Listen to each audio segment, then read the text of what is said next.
satu negara hari ni. 2026 minyak kosong. Bukan mahal, bukan kurang, tak ada langsung. Stesen minyak dah jadi kubur, kereta dah jadi besi buruk tepi jalan, kapal terbang tak boleh mendarat, hospital tak boleh jalan. Negara tu, Kuba. Dan yang paling menakutkan, semua ni bukan accident, semua ni dirancang. Tahun 90-an, Kuba pernah hampir mati, Soviet Union runtuh, Kuba hilang bos besar dia. Period tu nama dia Special Period. Rakyat makan kucing, makan rumput, teruk gila. Tapi Kuba survive sebab ada satu negara yang hulur tangan, Venezuela. Backup minyak, backup duit, Kuba bernafas balik. Fast forward 2026, lifeline tu dah putus dan kali ni tak ada siapa nak tolong. Ini bukan repeat tahun 90-an. Ini lagi teruk. Venezuela selama ni jadi abang long Kuba. Supply minyak murah, jaga adik. Tapi Januari 2026, US masuk campur, sanctions kau-kau kat Venezuela. Kapal tanker yang biasa hantar minyak ke Kuba, satu persatu kena blok. Kuba yang dah memang nazak, sekarang macam pesakit ICU, kena cabut ventilator. Tapi bukan Venezuela je masalahnya. Trump buat satu move yang brutal. Dia keluarkan amaran. Mana-mana negara yang berani tolong Kuba, siap kena tarif gila babas. Mexico, dulu-dulu ada hantar sikit bantuan. Sekarang, senyap, angkat kaki. Takut gaduh dengan US, Kuba literally terkepung. 360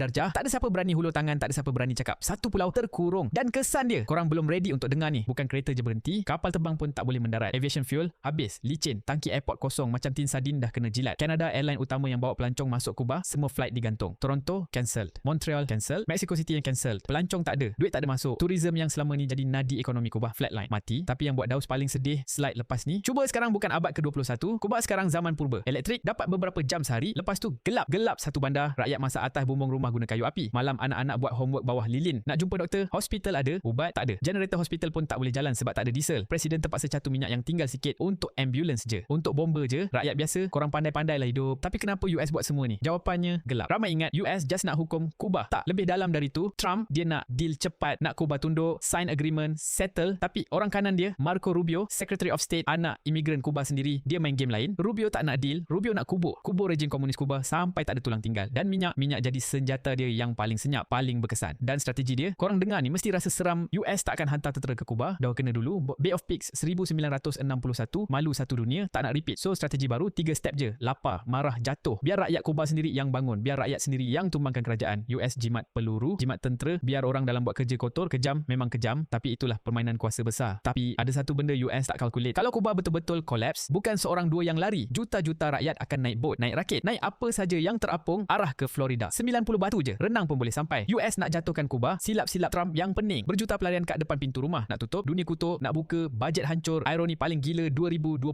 Cuba tak ada bank, tak ada savings, tak ada pilihan. Rakyat dia terpaksa hidup macam tu. Tapi kita kat Malaysia, kita bertuah, kita ada pilihan yang diorang tak pernah ada. Jadi, jangan jadi macam negara yang tunggu sampai semuanya hilang baru nak sedar. Start sekarang. Simpan duit, protect duit korang. Guna kod referral DAUS DAUSDK kat Right Bank. Deposit RM1 je, RM1 dan claim angpau sampai RM88. Cuba tak ada pilihan. Korang ada, guna.